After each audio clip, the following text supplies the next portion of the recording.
இளைஞர் நலன் மற்றும் விளையாட்டு மேம்பாடு. சமூக தீமைகளுக்கு எதிராக நமது வலுவான ஷீல்டாக ஒரு துடிப்பான விளையாட்டு பண்பாடு திகழ்கிறது.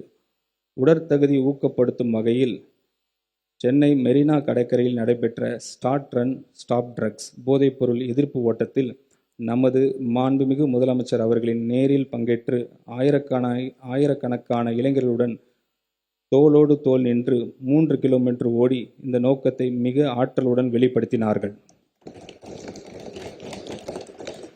ஸ்போர்ட்ஸை எடு, ட்ரக்ஸை விடு என்ற செய்தியை முன்வைத்து தவறான போதை பழக்கத்துக்கு பதிலாக விளையாட்டு ஒழுக்கத்தையும் சமூக பொறுப்பையும் இளைஞர்களிடையே விதிக்கும் விதமாக ஒரு ஒருங்கிணைந்த இளைஞர் மேம்பாட்டு திட்டத்தை இந்த அரசு தொடங்கும்.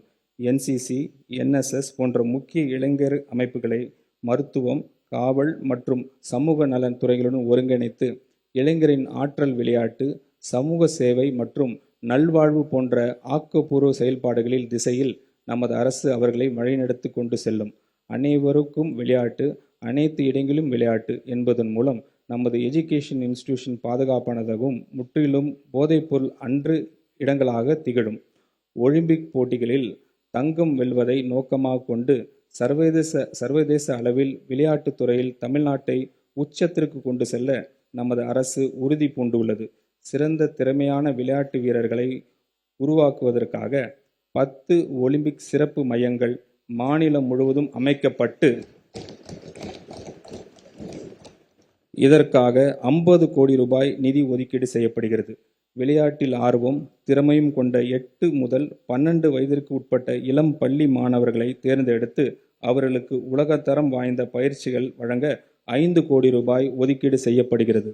மேலும் தேசிய மற்றும் சர்வதேச விளையாட்டுப் போட்டிகளில் சிறந்து விளங்கும் 500 வீரர்களுக்கு நிதி உதவி வழங்க கூடுதலாக 22 கோடி ரூபாய் நிதி ஒதுக்கீடு செய்யப்படுகிறது.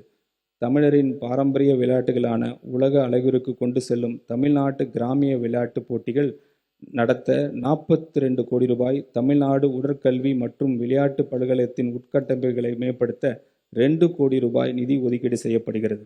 உலகத்தரம் வாய்ந்த வெற்றியாளர்களை உருவாக்குதல் மற்றும் இளைஞர்களுக்கு இடையே ஆரோக்கியம் மற்றும் உடற்தகுதி காக்கும் பண்பாட்டை வளர்த்துதல் ஆகிய இருமுனை அணுகுமுறையின் மூலம்தான் உண்மையான விளையாட்டு வளர்ச்சியை அடைய முடியும்.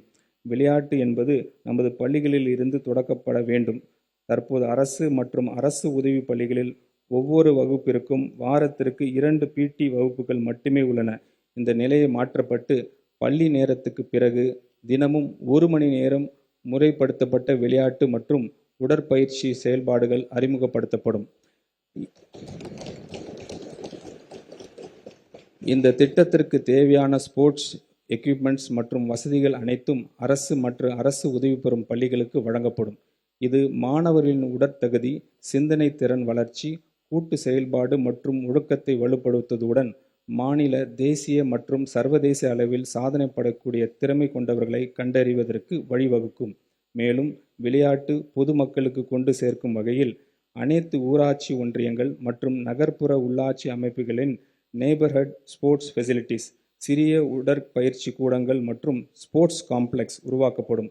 இளைய தலைமுறையினர் ஒவ்வொருவருக்கும் தங்களுடைய வீட்டிலிருந்து நடக்கும் தூரத்தில் விளையாடுவதற்கான உட்கட்டமைப்பு வசதியை உருவாக்குவதன் மூலம் ஆரோக்கியமான, சுறுசுறுப்பான மற்றும் ஒழுக்கமிக்க தலைமுறையை நாம் உருவாக்குவோம். இந்த திருத்த வரவு செலவு திட்ட மதிப்பீடுகளில் இளைஞர் நலன் மற்றும் விளையாட்டு மேம்பாட்டுத் துறைக்கு 1051 கோடி ரூபாய் ஒதுக்கீடு செய்யப்படுகிறது.